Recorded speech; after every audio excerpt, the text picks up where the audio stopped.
Hello and welcome to another Quilting Bee tutorial. Today we're going to be showing you how to get an embroidery file from your computer where you've downloaded it or ripped a CD onto a Janome embroidery machine. Janome embroidery machines are a little bit different than everybody else. They've got a specific way they want you to do things, and so we're going to walk through how to get that file from your computer to your machine. To start, we're going to do a little demo of why this is different than everything else.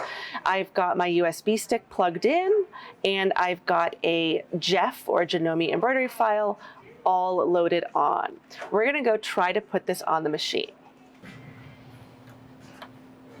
Okay, here we are at the Janome 500E. This is their, or excuse me, this is the 550. This is their mid-level embroidery machine. They do have an advanced level, an entry level, but they all work the same. So this is going to be true whether you have the brand new M17 or you've got a Skyline S9.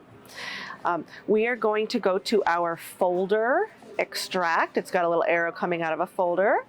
And we are going to choose to look at the USB stick rather than the machine.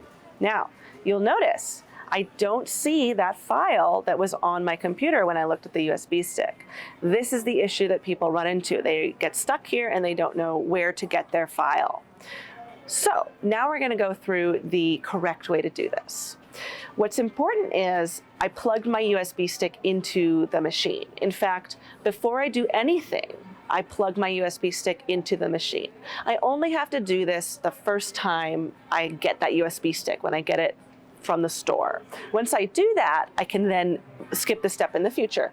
What's important with this is that that EMBF folder has popped up.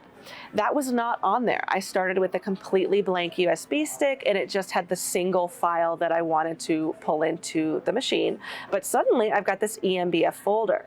Now, there's nothing in it, but that folder is now put onto the USB stick. That's why we plug it into the machine, so it can create that folder. Now we're going back to the computer. Okay, so now all of a sudden I've got this EMB folder that wasn't there before. Inside of the EMB folder is the EMBF folder. Janome's only, to a certain extent, they only know how to look in the EMBF folder. And so this freestanding lace heart that I want, we're gonna just scooch it into the EMB folder and then again drag it into the EMBF folder. Now, if clicking and dragging is not your speed, you can also do the copy method. I right click, copy, go inside of both folders and paste. Now that it's inside of the EMBF folder, the machine knows where to look for it. Okay, now we're going to go back to the machine. All right, once again, we go to that folder with an arrow coming out of it, which will extract files. I make sure that I'm clicked onto my USB stick. I go into EMBF, and sure enough, there is my freestanding lace heart, and I can open it. So now that we have our file onto the machine, I can save it to the machine. I go to edit by hitting home and then the edit option, and that is where I can now save it to the machine, for instance. And I get to rename it. We'll call it test. And then make sure it's saving to the machine.